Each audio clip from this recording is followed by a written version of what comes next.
Hoje nós vamos começar um assunto diferente. Um assunto que, na verdade, é uma série, chamado Adelante. Adelante é uma palavra espanhol. Todos conhecem, provavelmente, quer dizer o quê? Adiante, ou seja, depois de conhecer o que vocês vão conhecer, começando hoje até sexta-feira, vocês não podem voltar mais atrás. Não pode. Adelante é uma palavra que um dia eu tive contato com ela e ela cabe direitinho dentro disso daqui, ó. São 8 letras. Cada letra representando um desses princípios de saúde. Ar puro, descanso, exercício, luz solar, água, nutrição, temperança, esperança. Essa é a base que o ser humano precisa desenvolver se ele quer ter um viver saudável. Sem isso, impossível. Toda lei, como nós dissemos no sábado, ela foi instituída com caráter de proteção. E quando você transgride a lei, o que acontece? Você vai ter um ônus aí embutido. As leis de saúde foram instituídas por Deus também com um propósito de proteção. E quando eu não sigo, infelizmente, sofro as consequências. Porque eu sou responsável pelo tipo de semente que eu planto, mas eu não sou responsável pelo tipo de colheita que eu tenho, e muito menos pela quantidade da colheita que eu terei. Você já parou para pensar que quando você planta uma semente de milho, nasce um pé de milho? Incrível, não? Não é incrível? Não nasce um pé de feijão plantando uma semente de milho. Nasce um pé de milho. Ou seja, tem gente que planta sementes ruins e quer ter uma colheita de coisa boa. É possível? Não. Plantando uma semente de milho, nasce um pé de milho. Quantas espigas? 3. Quantas sementes em cada espiga? Mais de 100. Plantei quantas? 1. Colhi quantas? Mais de 300. Entender? O que você semeia é o que você colhe, mas não na proporção que você semeou. A proporção sempre é maior. Para isso nós vamos aprender nessa semana o que precisamos semear, se queremos ter uma boa colheita. E o primeiro assunto é sobre ar puro, respiração. Ali está a palavra. Adelante. Acho que ela saiu um pouquinho fora da estrutura normal que ela ficaria.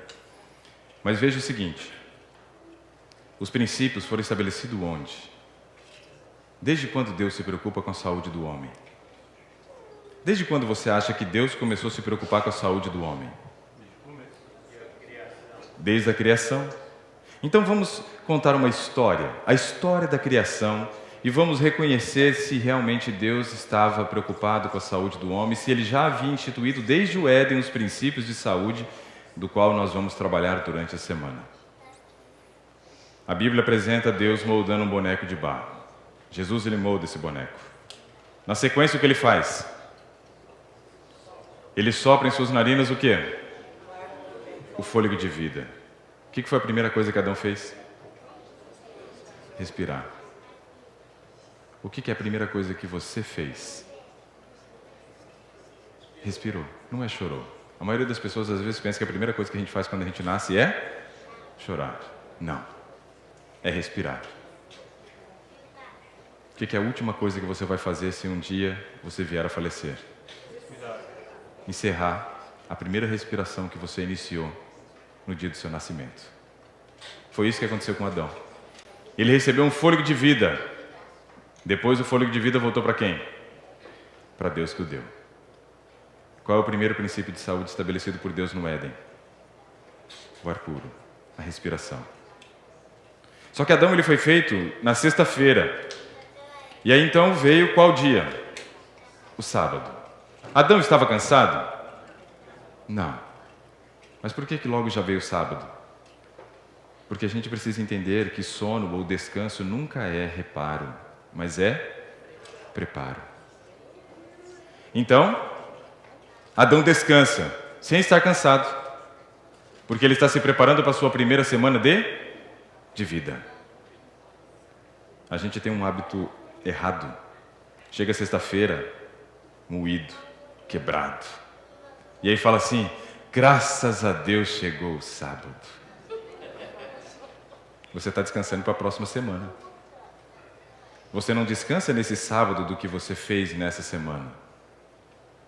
Adão viveu primeiro a semana ou o sábado? O sábado. Ou seja, o sábado é um preparo. Depois vem a semana de trabalho.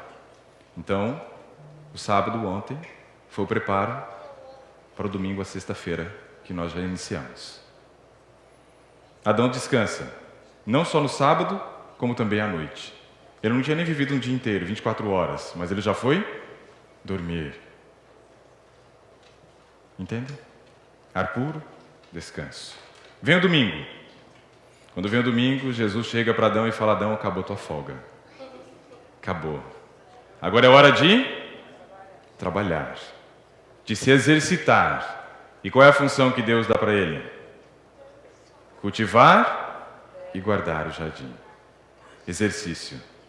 Feito ao ar livre. Adelante, ó. Ar puro, descanso, exercício.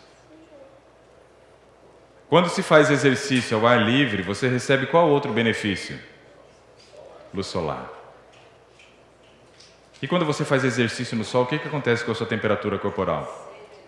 Aumenta. E o controle da temperatura corporal se faz através da ingestão de água. Só que todas as vezes que nós fazemos exercício, nós também gastamos energia, calorias. E Adão, estava acima do peso, abaixo do peso ou simetria perfeita? Simetria perfeita. E o que é a simetria perfeita de Adão? Alguém já parou para pensar? Não. Eu fiquei pensando quanto que era o IMC de Adão. Eu tenho que pensar nessas coisas, sou nutricionista, né? Mas eu fui procurar algumas informações e físicos cristãos dão uma informação muito interessante a respeito de como seria o peso de Adão. Eu tenho 1,89 de altura, próximo de 2, podemos dizer assim. Adão tinha próximo de 4. Imagine colocar um outro Ricardo aqui em cima. Se eu dobro a altura, mas eu só dobro o peso, vai aparecer um bonecão de Olinda. Sim ou não? Qual era o peso de Adão? Os físicos cristãos dizem assim, ó, o peso de Adão, para ser calculado, precisa ser o seguinte. Um peso que seria um peso bom para a minha estatura, seria um peso de 90 a 100 quilos. Tranquilo. Então vamos colocar um peso de 100 quilos. Né? Eu estou um pouco longe do 100 ainda. Um dia eu chego lá. Mas vamos imaginar 100 quilos, nessa estatura aqui, tá? Para chegar ao peso de Adão, teria que fazer o seguinte, colocar um outro Ricardo aqui à frente, mais 100. Outro Ricardo aqui ao lado, mais 100. Outro aqui, mais 100. Outro aqui, mais 100. Um atrás, mais 100. Mais 100, mais 100 e mais 100. 3, 3 e 3. Qual o peso aproximado de Adão? 1 tonelada. Físicos cristãos, eles estimam que uma pessoa, para ter uma simetria perfeita, tendo uma estatura de 4 metros, deveria pesar aproximadamente 1 tonelada. Pois é. E tem gente que fala assim, a decadência do ser humano foi a queda da estatura. Foi nada, foi o peso. Imagina eu pesando aproximadamente 500 quilos. Simetria perfeita? Só se for de uma bola, com 500 quilos. Percebe? A nutrição é um aspecto importante. E Deus deu orientações desde o Éden, né, para o homem, sobre esse aspecto. Adão fazia seu exercício, gastava sua energia, precisava repor, e tinha uma alimentação adequada para repor. Gênesis 1, 29. Gênesis 1, 29 é um texto que eu gosto muito e eu acho muito interessante. Por quê? Porque Gênesis 1, 29 diz assim, ó, eis que vos tenho dado todas as ervas que dão semente, todas as frutas, todas as sementes, e todos os frutos que há semente. Do que Deus estava falando? Quais eram os alimentos da dieta original ali do Éden? Cereais integrais, leguminosas. Entenda por leguminosa, feijão, grão de bico, lentilha, ervilha, soja. Cereais, arroz, trigo, centeio, cevada, aveia. Frutas e castanhas. Essa era a alimentação original. Cereais integrais, leguminosas, frutas castanhas. Tinha verdura? Tinha verdura no Éden? O homem foi liberado a comer verdura no Éden? Não. Por quê? Era para os animais. Gênesis 1:30. E para os animais, eis que vos dou todas as ervas do campo. Vem o pecado. Gênesis 3:18. Agora com o suor do teu rosto comerás o teu pão, 17. E agora também vai comer o quê? A erva do campo. Deus libera depois as verduras, depois do pecado. Por quê? Por que depois do pecado Deus libera verdura e antes não tinha? Doença. Não tinha doença. Não havia morte. Verdura a gente não come porque é gostoso. Verdura a gente come para não morrer. Verdura a gente come porque ali tem compostos bioativos que trazem vida e cura. Depois pode ser que você aprenda a gostar. Mas o propósito inicial de dar a verdura era preservar a vida. Eu acho interessante algumas pessoas que dizem que Gênesis 3:18 está num contexto onde Deus está dando maldição. Primeiro eu entendo que Deus é bom. E quem dá maldição é quem é mau. Se Deus é bom, Ele não dá maldição. Ele dá o quê? Bondição. Isso é uma bondição de Deus, as verduras. Só que aí então, Adão respirou, descansou, fez exercício. Tomou sol, bebeu água, comeu. Mas tudo isso precisava ser feito de uma maneira, com temperança. Será que o princípio da temperança foi estabelecido no Éden? Primeiro a gente precisa entender o que é o princípio da temperança. Isso é uma coisa fundamental na vida do ser humano para quem quer ter saúde.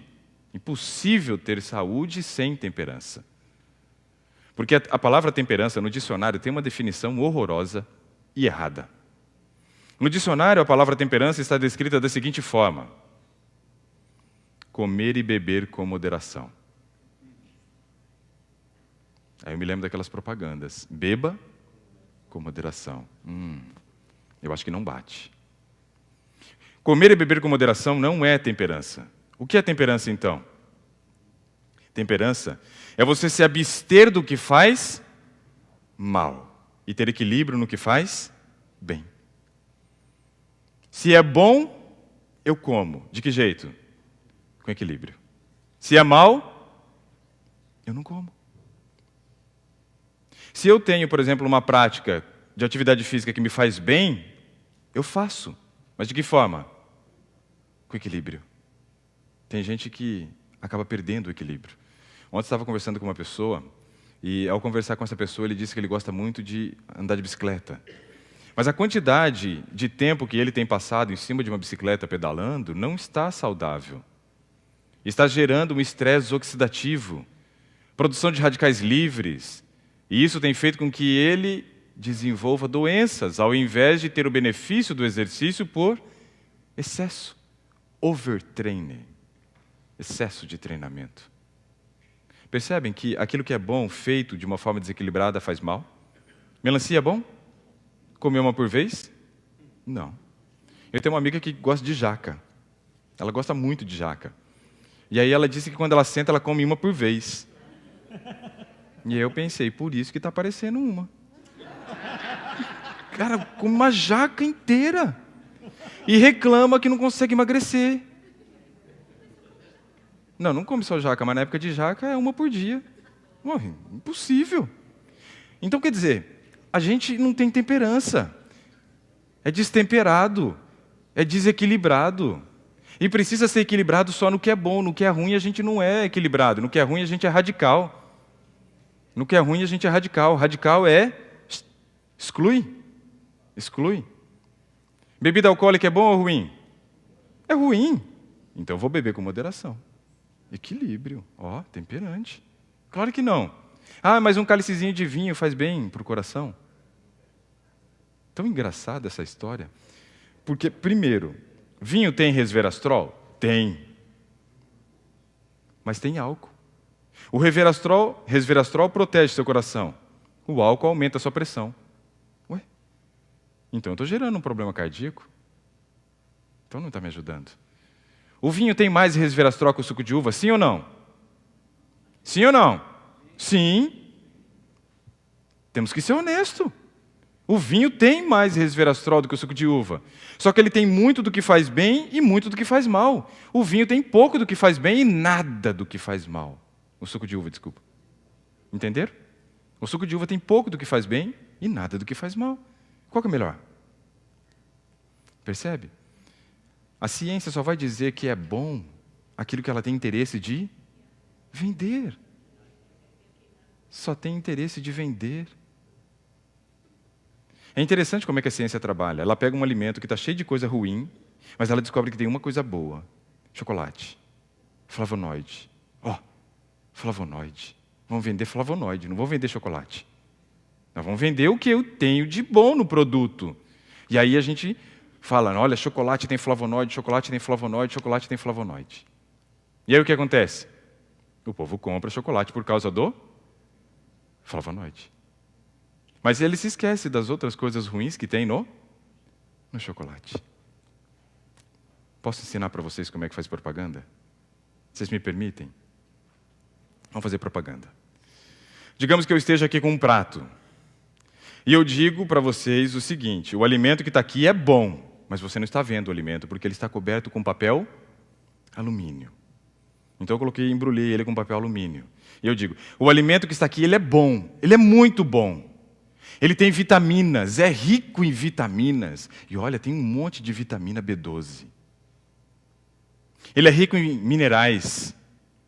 Ele tem carboidrato pré-digerido. Ele tem fibra, solúvel e insolúvel aos montes. Ele tem proteína hidrolisada, ou seja, já quebrada. E ele tem gordura de boa qualidade. É rico em água. O que você acha desse alimento? Bom ou ruim? Bom ou ruim? Ué? Está cheio de B12, cheio de vitaminas, cheio de minerais. Tem fibra, solúvel e insolúvel aos montes. Tem água, tem carboidrato já quebrado, proteína hidrolisada e gordura de boa qualidade. Poxa, excelente. Quer? Agora vamos dizer que alimento é esse. Aí eu venho com o prato, tiro o papel alumínio e está cheio de cocô. O que tem no cocô? Cheio de B12, está cheio de bactéria que morreu ali do seu intestino. Está cheio de vitaminas. Tem um monte de mineral. Fibra solúvel e insolúvel aos montes. Água. Carboidrato já quebrado. Proteína hidrolisada. Paga uma fortuna na proteína hidrolisada. E gordura de boa qualidade. E por que vocês não querem? Não estou entendendo. Percebe? É assim que faz propaganda. Entendeu? Aí se eu disfarçar, colocar um saborzinho, talvez. É complicado, não é? Mas é assim que a indústria trabalha nessa questão do alimento. Por isso, não se engane. Quando começam a falar muito bem de um alimento, é porque não sabe o que fazer com ele. E aí precisa de alguns trouxas para comprar. Infelizmente, é assim que eles trabalham. E muitas vezes o trouxa sou eu e você. Eu estou buscando, eu não sei, porque eu estou tentando ler rótulo. E quando eu vou lendo rótulo, eu vou abandonando algumas coisas. Nós não temos a prática de leitura de rótulo. Isso é terrível. Adão não precisava. Por que Adão não precisava ler rótulo? Por que ele não precisava? Não tinha rótulo.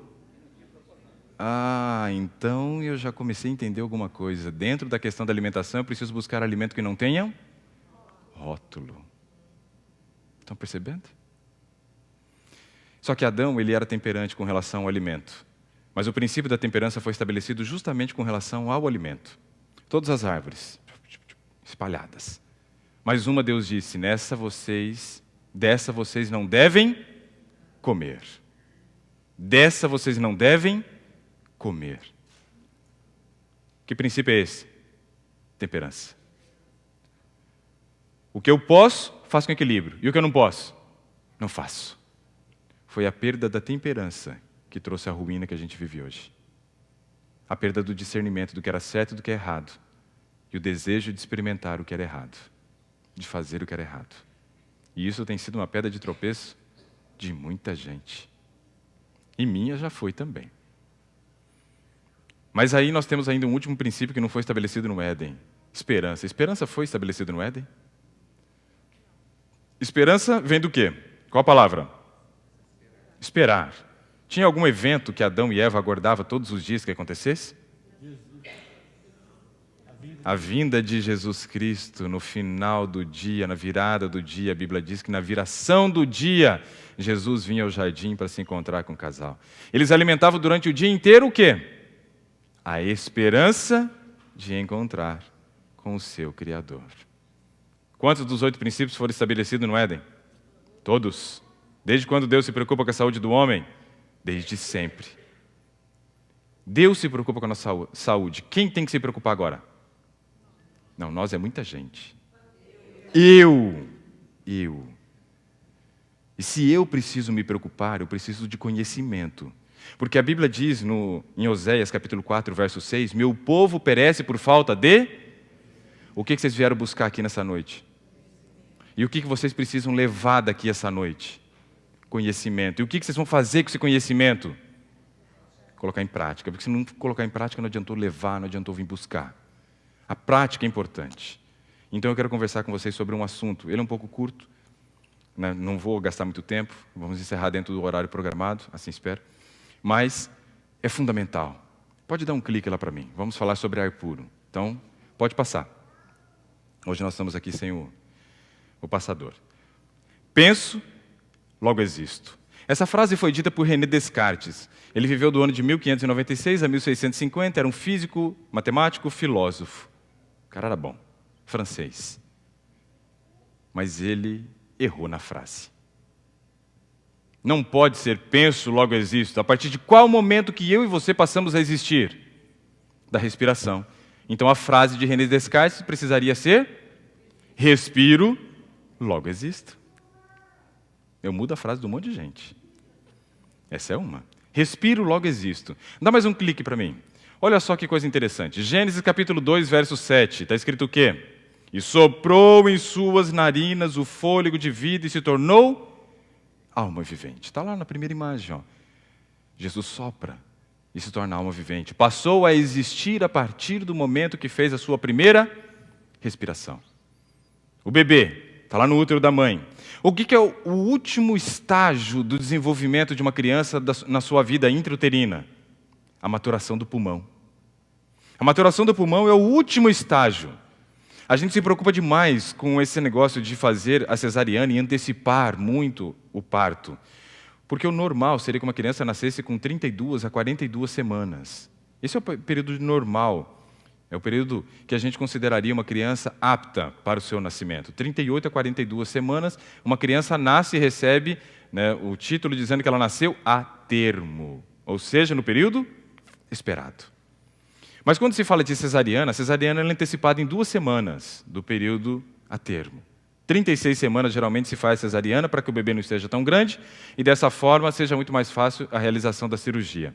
Mas com 36 semanas, a criança ainda não tem o seu pulmão formado. E aí então os médicos começam a dar um medicamento para a mãe chamado de surfactante, para que haja a maturação do pulmão dessa criança antes do seu nascimento. Eu estou antecipando uma fase. Por quê? Porque o pulmão é a última coisa a maturar, mas é a primeira coisa a ser usado. É a primeira a ser usado. E é a última que você vai usar se você morrer. Eu digo se você morrer porque eu acredito que está tão breve a volta de Cristo que pode ser que muitos de nós estejamos vivos nessa ocasião. Por isso eu digo isso. Agora, veja que interessante. O pulmão, ele é colabado, fechado quando você nasce. A primeira inspiração faz com que ele se expanda. E nesse processo de expansão gera dor. E a volta do ar vibra as pregas vocais. E aí você bota a boca no trombone. Ué, nasceu. Aí vão te dar uma nota de Apgar, dizer se você está bem ou não.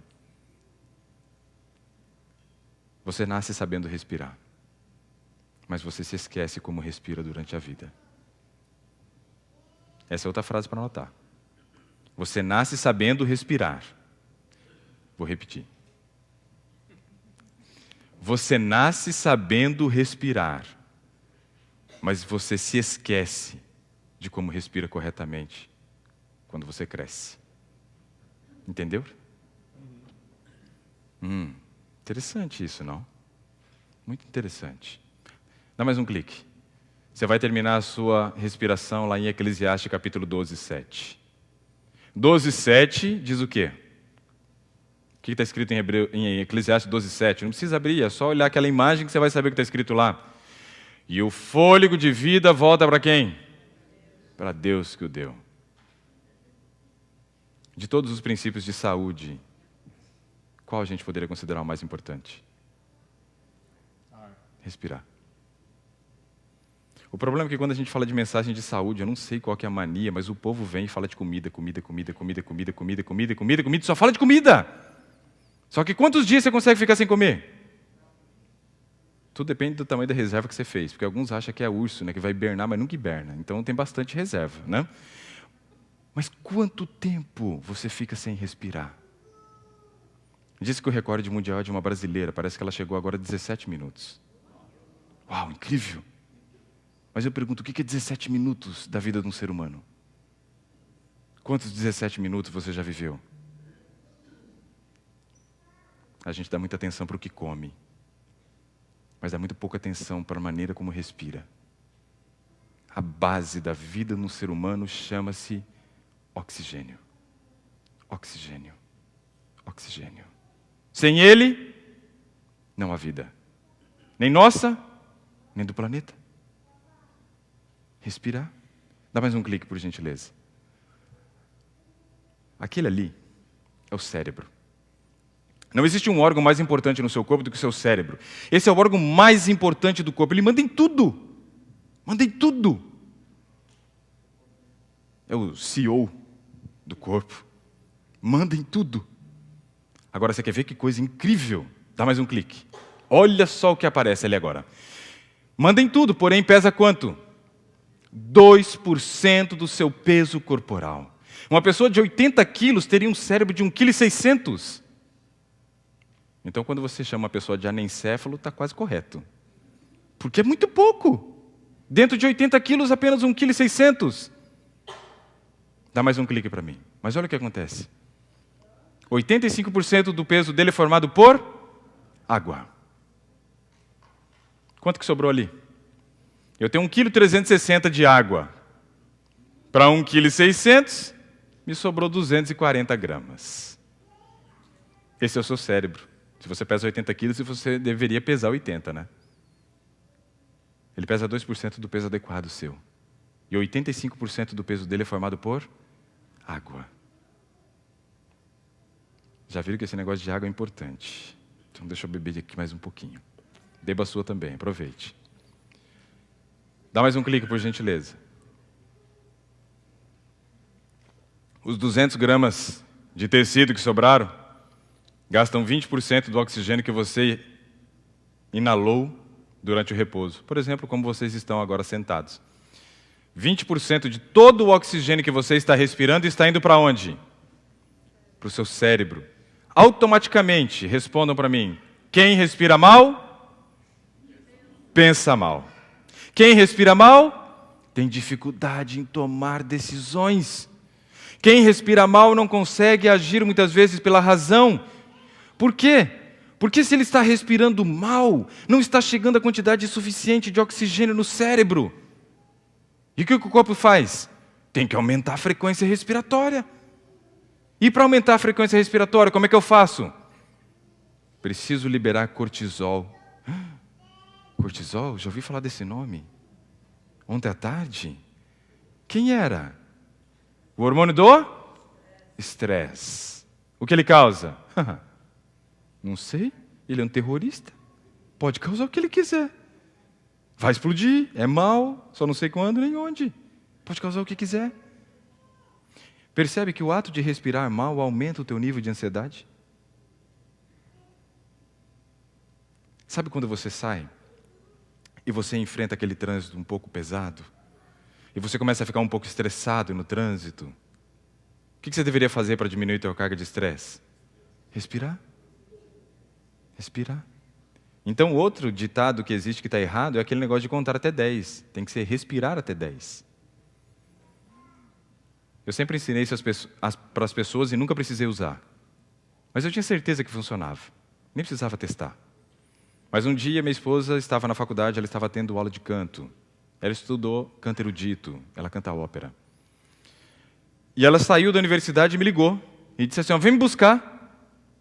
Eu falei, ok, eu vou, onde você está? Não, eu já estou indo para casa, vem que você vai me achar no caminho. Desligou o telefone. Oxe, que isso? Fiquei bravo. Como assim? O que é que eu vou buscar? Não me fala onde está e fala que eu vou achar. Eu falei, tem tantos caminhos para voltar para casa, saindo da universidade, sei lá por qual que ela veio. E eu saí de casa bravo, irado. E aí quando a gente sai de casa bravo, irado, e vai encontrar uma esposa que está brava, irada e cansada, imagina, se não sair morte, pelo menos briga vai ter, né? E eu saí nessa condição de casa. Eu falei, nós vamos brigar. Porque eu já saí com o meu bornal, como o meu avô falava, cheio de pedra. E eu ia jogar nela, ué. Normal. E é o normal do ser humano, sim ou não, mãe? Sim ou não? É o normal, pronto. Nós somos normais. Se você não faz assim, você vai ser arrebatado, porque você vai atrapalhar a vida dos normais aqui da Terra. Cuidado. Não vai te sobrar muito tempo de vida para você. Você vai atrapalhar a minha vida. Então, eu estava irritado. Aí eu me lembrei. Respirar até 10. Encostei o carro. Talvez ela esteja me assistindo. Te amo, meu bem. Ontem ela assistiu. Não estava sabendo, estava contando umas histórias dela sem saber. Olha. Mas ela disse que foi tranquilo. Né? Passou bem. Estacionei o carro. E fui.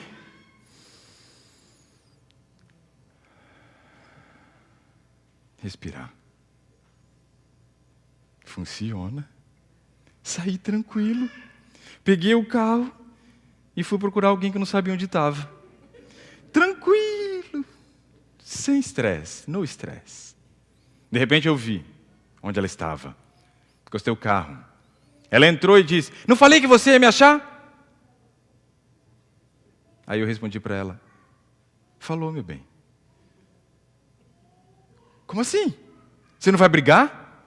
Eu falei, não. Por quê? Ué, mas pensei que você tivesse ficado bravo. Fiquei. Mas você não vai brigar? Eu falei, não. Eu falei, o que você fez? Eu falei, eu respirei até 10. Como assim você respirou até 10? Ué, eu não falo para as pessoas que eles têm que respirar para diminuir a carga de estresse. Eu estacionei o carro e fui respirar. Oi, funcionou. E a gente começou a dar risada. Acabou o problema. Quando se estuda o funcionamento do cérebro, nos 30 primeiros segundos de uma discussão é quando a gente fala as maiores atrocidades que a gente vai se arrepender pelo resto da vida, mas uma palavra que saiu da boca nunca mais volta. E se voltar, volta cheio de outras coisas, mas não vazia. A primeira coisa que a gente tem que fazer num processo de discussão, de agressão, uma situação vexatória, seja o que for, chama-se silêncio proativo. O que é o silêncio proativo? Feche a boca e vai respirar. Sua atitude vai ser outra. Seu cérebro precisa disso. 20% do oxigênio que você respira vai para o cérebro. O problema é que se você respira mal, você libera o cortisol, aumenta o seu nível de estresse. Aí a coisa começa a complicar. Respiração curta. Não uso a capacidade do meu pulmão. Tenho um pulmão gigantesco, mas uso 1/3. 33% dele. Problemas. Precisamos aprender a respirar ou reaprender. Lembra? Reaprender pela segunda vez. Próximo. Quem respira mal tem diminuição do gasto energético. O seu corpo produz muita energia a partir do oxigênio. Quando você respira mal, você diminui a produção de energia. E se você diminui a produção de energia, isso vai gerar em você o quê? Fome. E você vai fazer o quê? Comer. Só que você precisava comer? Você precisava do quê? De respirar. Mas não tem gosto nenhum. Então a gente come. Só que a gente guarda. Estão percebendo que, muitas vezes, quando a gente fala de ganho de peso, nós estamos falando que uma das causas do ganho de peso é respirar mal? Incrível, não? Quem respira mal, geralmente, está acima do peso. Olhando para mim, você já sabe que pelo menos uma coisa eu sei fazer na vida. Respirar. Assustador isso. Terrível. Então quer dizer que eu não preciso mexer no meu cardápio? Não sei, talvez não. Talvez você precise aprender a respirar. Para o seu corpo conseguir utilizar realmente o carboidrato, a glicose que veio da sua alimentação de maneira adequada. Próximo. O que mais que acontece para quem respira mal? Se o metabolismo fica mais lento, a digestão também vai ficar mais lenta. E uma das grandes reclamações hoje da população chama-se refluxo. Vocês sabem o que é refluxo?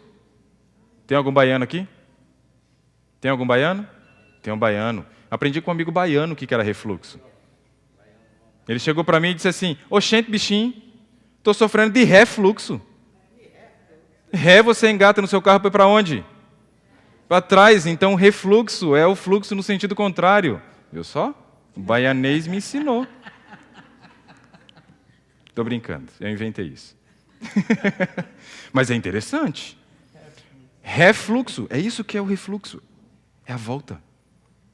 Respiro mal, meu metabolismo fica mais lento, minha digestão fica mais lenta, eu sofro de má digestão. Nunca parei para pensar nisso. Vou lá e tomo antiácido. Pior crime para uma pessoa que está sofrendo de má digestão é tomar antiácido. Por quê? Porque se ela toma um antiácido, o que ela vai fazer com o pouco ácido que ela tem no estômago? Vai bloquear. Só que o ácido é fundamental para o início do processo da digestão. Sem o ácido, eu não começo a fazer a digestão da proteína e aumenta o tempo de permanência do alimento no estômago. E por quanto maior for esse tempo de alimento no estômago, maior é a quantidade de ácido que eu vou liberar. E vou sofrer os processos de fermentação, distensão, abertura do esfíncter esofágico inferior ou cárdia, que é a válvula de entrada do estômago, e refluxo. Estão entendendo? Quanta coisa errada que a gente faz na vida, não? Mas é bom a gente entender. O conhecimento nos liberta. Eu ouvi uma frase uma vez que diz que uma pessoa instruída não é uma pessoa confundida. Achei fantástico. Fantástico isso. Próximo. Diminui a produção de energia. Quem respira mal produz menos energia. E aí, quando ele tem menos energia, ele vai fazer o quê? Comer. Lá no canto esquerdo tem ali uma representação, né, de uma produção de energia acontecendo dentro de uma célula e dentro de uma organela celular chamada mitocôndria. A mitocôndria ela precisa de oxigênio para produzir energia. Quando eu não uso a minha respiração da maneira correta, eu não posso produzir energia dentro do ciclo de Krebs e da cadeia respiratória. E aí eu vou produzir energia num outro ciclo porque tem falta de oxigênio. E aí eu vou produzir num ciclo que produz pouco oxigênio. E por isso eu sinto cansaço, fadiga, fome, desânimo, porque eu estou respirando mal. É claro que ele não é milagroso, tá? Geralmente todo o problema que eu estou falando, eles são problemas que estão correlacionados a vários aspectos, mas esse é um deles. Muitas vezes você resolve outros e não tirando esse, você não vai ter 100% do benefício que você poderia ter com a sua mudança.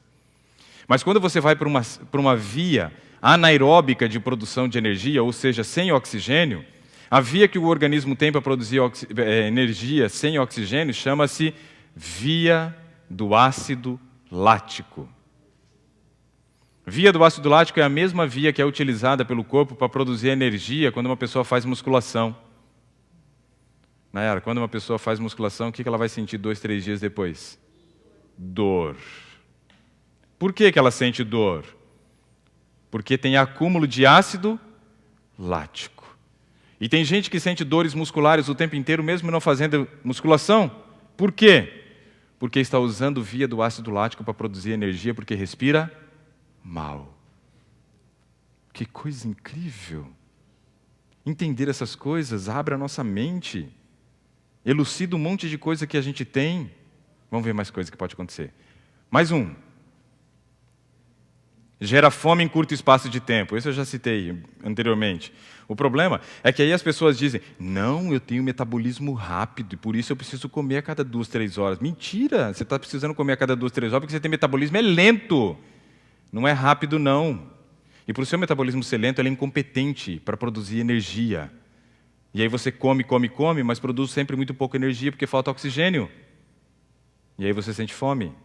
Então, quando você sentir fome, você come ar. Vai melhorar. Ajuda. E é 0 caloria. Próximo.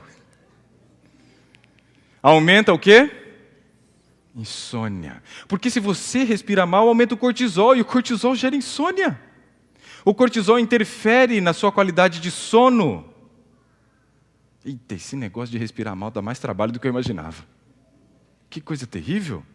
Lá no Brasil, 2/3 da população dorme mal, ou seja, de cada 3, 2. É muita gente, não é? Qual o melhor remédio para a insônia? Respirar. Deita na tua cama e vai fazer respiração profunda. Eu duvido que você não durma. Você vai dormir melhor. Mas no dia que eu for falar sobre sono, eu vou ensinar outras coisas, para a gente dormir melhor. Mas eu quero que você saia daqui sabendo respirar. Nós vamos fazer isso no final. Mas também saia daqui entendendo que se você usar isso à noite, você vai dormir melhor. E se você dormir melhor, você reduz qual hormônio? O cortisol. E aumenta a chance de produzir qual hormônio no outro dia de manhã? Serotonina. Olha, está começando a juntar as coisas. Estamos começando a unir agora os princípios de saúde. E vocês vão ver muita coisa linda acontecer nessa semana. E quem faltar, eu tenho dó. Próximo.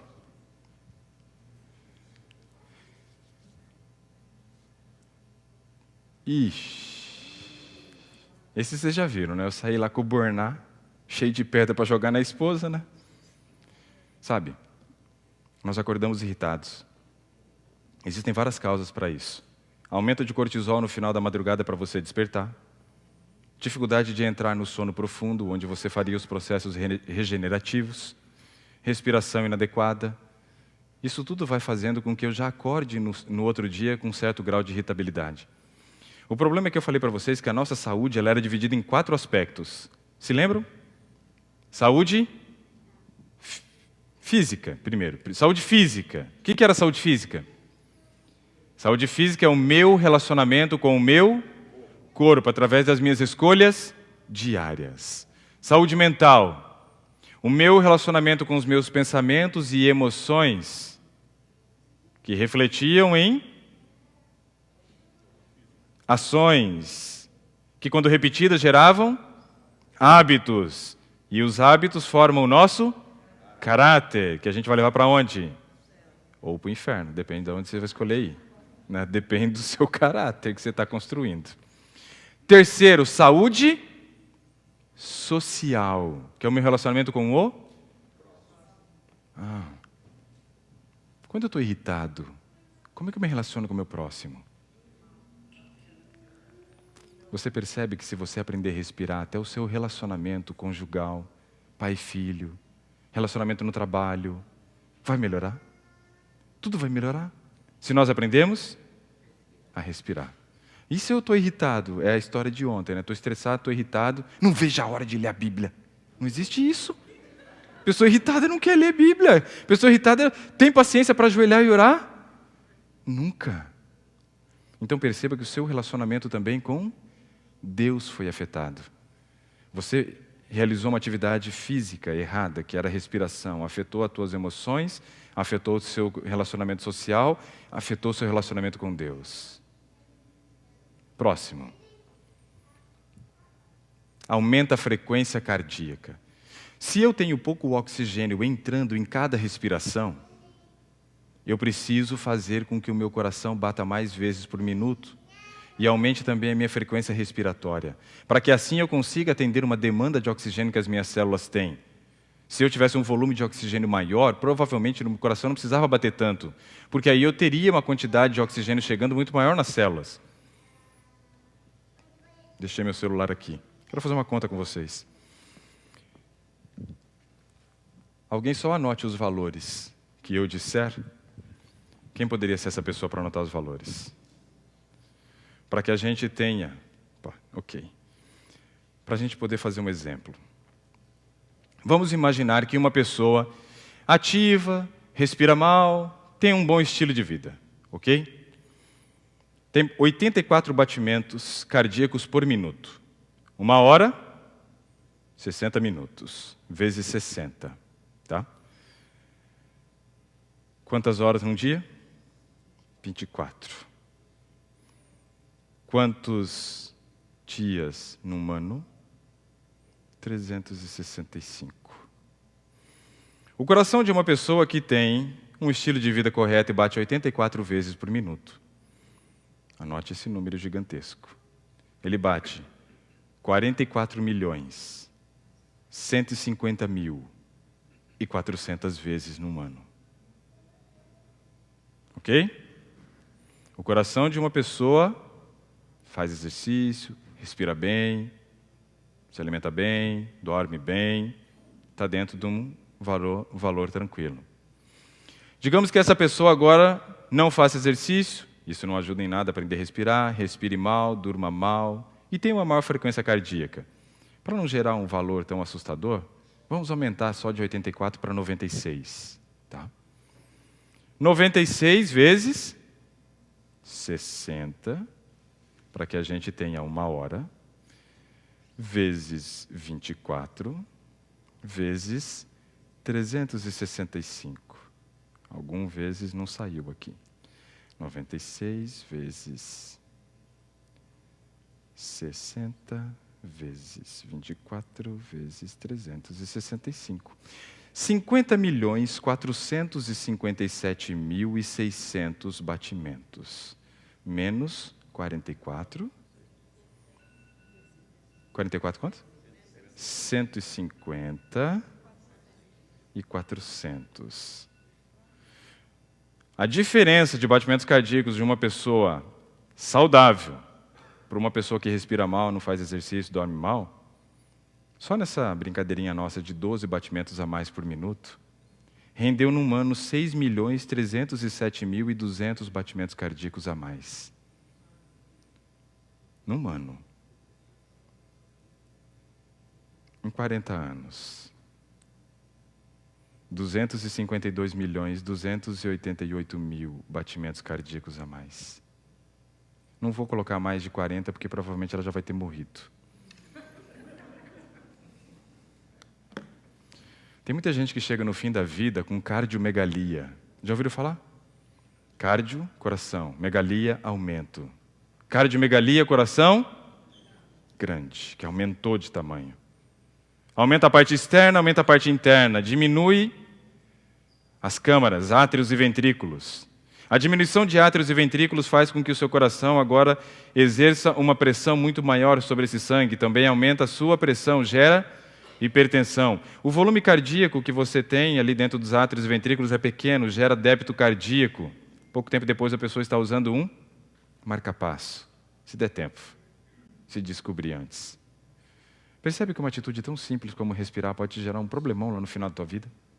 Ah, mas se eu já passei dos 40 e respirei mal a vida inteira, então comece a respirar certo para ver o que acontece daqui para frente. Porque se você não continuar respirando mal, você sabe o que vai acontecer. Em qualquer momento da nossa vida é hora de mudar. Em qualquer momento da nossa vida é hora da mudança. O problema é que muitas vezes, quanto mais tarde a mudança, menos benefício eu recebo. Mas sempre vou ter benefício. Só que a quantidade talvez não seja aquilo que a gente esperava. Próximo. Menor capacidade cognitiva. Quem respira mal, pensa mal, eu falei, mas quem respira mal, aprende mal. Agora veja que interessante. Qual é a única disciplina que tem na escola que ensina o aluno a respirar? Educação física. Para que serve a educação física? Para nada. Então nós vamos tirar a educação física? Que coisa mais besta, educação física. Para que isso na escola? Por que não tiraram uma aula de matemática? Por que não tiraram uma aula de português? Por que não tiraram uma aula de geografia? Uma de história? Uma aula de história. E uma aula de ciências. E acrescentou 5 aulas de educação física na semana. Era isso que tinha que ter sido feito. Não era tirar a educação física da escola. Não era diminuir a quantidade de aulas de educação física na escola. Era aumentar. Os alunos teriam que ter, no mínimo, uma aula de educação física por dia. E eles teriam um rendimento muito maior, estudando muito menos. Ridículo o que estão fazendo A prática do esporte tem sido deixada de lado, mas é lá que você aprende a respirar. Por que uma criança respira bem? Porque uma criança brinca. Uma criança faz exercício. Por que um adulto respira mal? Porque o adulto fica sentado numa cadeira o dia inteiro, trabalhando na frente do computador. O que a gente precisa? Se mexer, fazer exercício. Aí eles vão e tiram a única aula que estimulava isso. A gente vê adulto que não sabe correr. Eu fiz metade da graduação de Educação Física, eu não terminei. Eu gosto de estudar, vocês já perceberam. Fiz zootecnia, fiz nutrição, fiz metade de Educação Física. Mas é interessante que a minha esposa também é professora de Educação Física e ela saiu de licença para o nascimento da nossa primeira filha e eu assumi as aulas. E eu estava na faculdade, comecei a fazer alguns testes que eu aprendi na faculdade com os alunos. Os alunos não sabem correr. Os alunos não têm a capacidade de sair correndo e saltar com uma perna só. Eles chegam, param e vão saltar. Eu falei, que é isso? Parece um robô. Não aprenderam. Por quê? Porque não foi trabalhado no ensino infantil com essa criança, porque ela não teve aula de educação física. Aí as crianças, por respirarem mal, ficam mais irritadas. Sim ou não? Pensam menos. Aprendem menos. E aí lá no Brasil, 40% da rede pública de algumas cidades, das crianças da rede pública, usam Ritalina. Porque elas têm transtorno de déficit de atenção com hiperatividade. Da onde? O que elas têm é sedentarismo. O que elas têm é um tablet, um celular na mão, impedindo que ela durma cedo. É isso que está estragando o conhecimento, a capacidade de aprendizado das crianças. Não tem nada a ver com a necessidade de um medicamento. É o estilo de vida que está sendo preconizado e que está sendo vivenciado pela maioria das famílias que tem impedido com que as crianças se desenvolvam. Parece que não nasce mais gênio. Tinha tanto gênio no passado. Não tem mais gênio. É porque eles mataram asfixiados gênios. Entenderam? Asfixiaram e mataram os gênios e deixaram só as pessoas comuns sobreviverem. Talvez eu e você tenha nascido com a capacidade de ser um gênio, mas nós somos pessoas comuns porque nos asfixiaram desde a nossa infância, porque tiraram de nós a oportunidade de aprender a respirar, que era fazer exercício. Incrível e revoltante. Déficit cognitivo. É isso que a gente encontra hoje nas escolas. Crianças com dificuldade de aprendizado. Bota teu filho para fazer exercício. Coloca teu filho para brincar o máximo que puder ao ar livre. Tire ele da frente de dispositivos eletrônicos. E ele vai ter um desenvolvimento cognitivo muito melhor. Você não vai ter que se preocupar com nota. E também não se preocupe se ele vai mal. Porque os maiores gênios são aqueles que tiraram as menores notas. Porque ninguém conseguia entendê-los. Esse negócio de nota é trazer as crianças para uma linha da média, da mediocridade.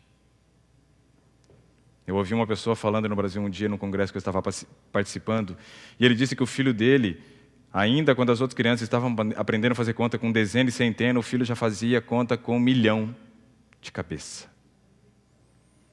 O filho dele fazia conta com 1 milhão de cabeça. Aí na reunião no final do ano, a professora falou que eles aprenderam a fazer contas com dezenas e centenas. E ela disse assim, mas o meu filho já faz conta de 1 milhão de cabeça. Não, mas a gente não deixa ele fazer em sala de aula. Ele falou, por quê? Não, para que as outras crianças não fiquem constrangidas.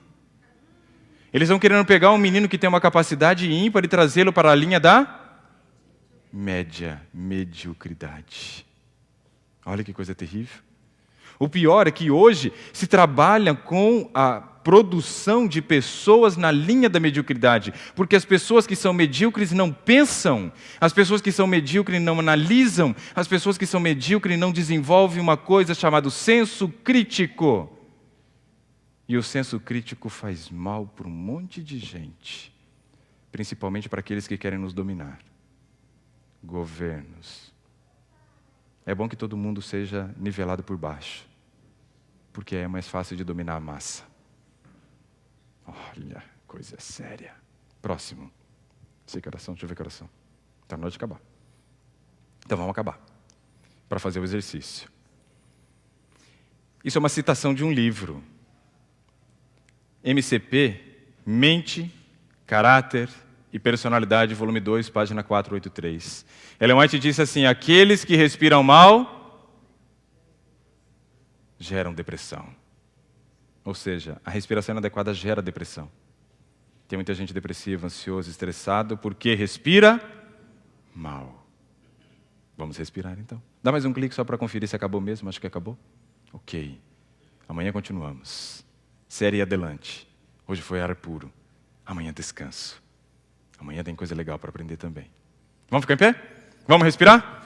Bom, para respirar precisamos entender algumas coisas interessantes. Quais coisas para aprender a respirar? Bom, primeira coisa é que o nosso pulmão tem um formato de pirâmide.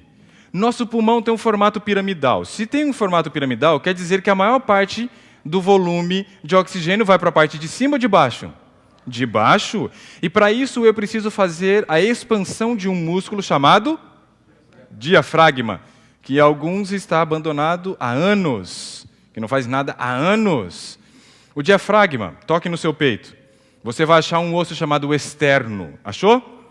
Ache o início do externo, ou o final do externo, porque o início seria aqui em cima. O final do externo, achou? Marca 2 dedos. Acima dos 2 dedos é onde está fixado o seu diafragma. Essa região do externo é chamada de cartilagem chifoide.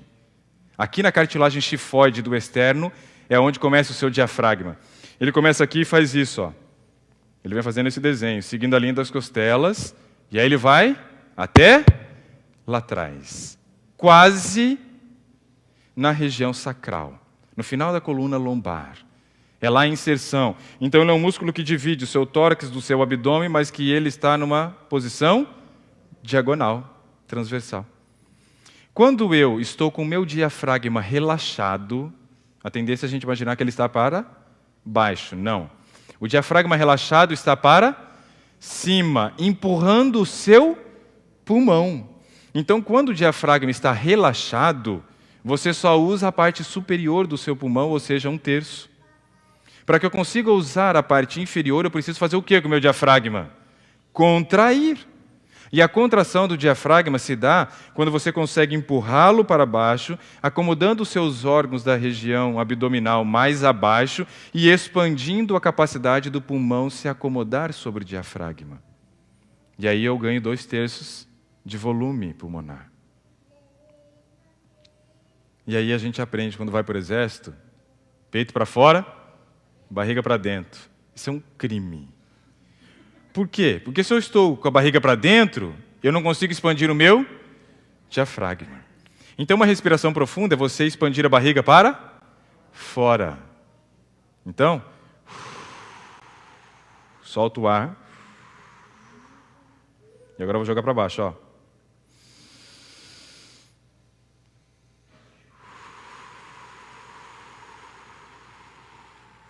Calma, que é uma lá, uma cá.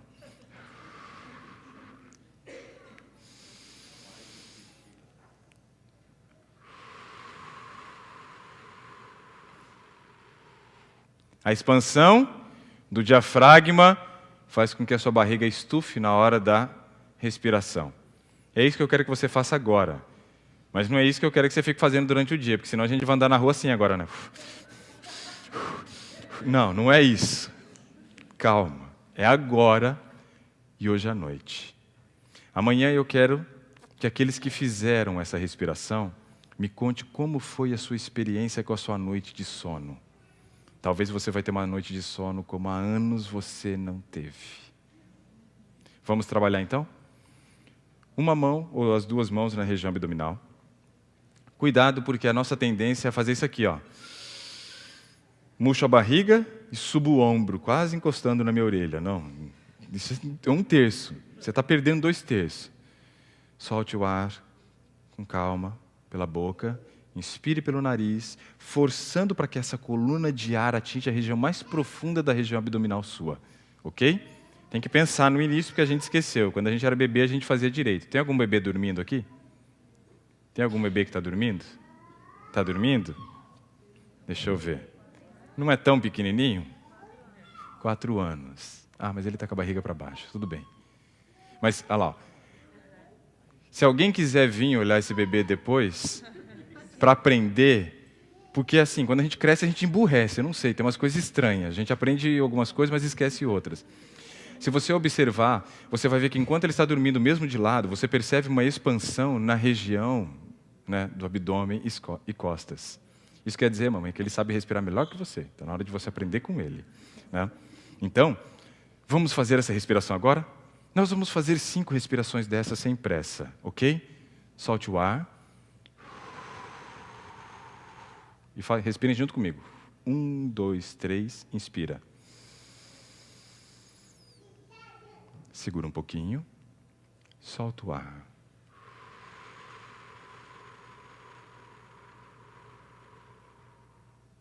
Um, 2, 3, inspira. Segura um pouquinho. Solte o ar.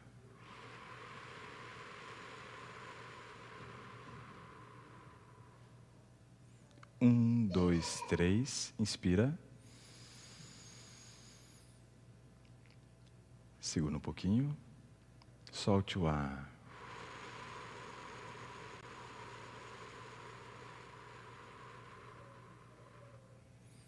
Um, 2, 3, inspira. Segura um pouquinho. Solte o ar.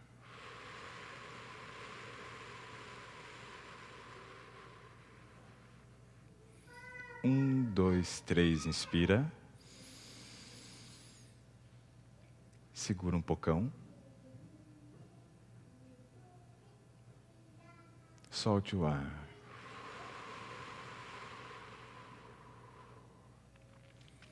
Três perguntas. Alguém sentiu dor abdominal? Sentiu um certo desconforto, um pouquinho de incômodo? Sim? Conseguiu utilizar o diafragma, mas mostra que ele estava encalhado fazia um tempão. Segunda coisa. Alguém sentiu tontura? Sentiu? Um pouquinho. Tontura. Por que sentimos tontura? Porque aumentou o oxigênio e o cérebro entendeu como excesso, mas na verdade é o normal. Mas ele não está acostumado. Ele fala, que isso? O que está acontecendo? De onde veio tanto oxigênio assim? Não sei o que é isso há 30 anos. Né? Então, gera tontura. Terceira pergunta. Quem bocejou durante a respiração ou após a respiração já? E o pastor estava bocejando bem na hora. Por que bocejamos? Relaxou. Ah, relaxou. Isso quer dizer que se eu fizer isso à noite, eu vou ficar relaxado. Por isso que faz só à noite, porque relaxado durante o dia não faz nada, né? Então, qual a minha sugestão e o meu desafio para você nesta noite? Que você faça 30 respirações dessa deitada na sua cama. Mas não é para bater meta.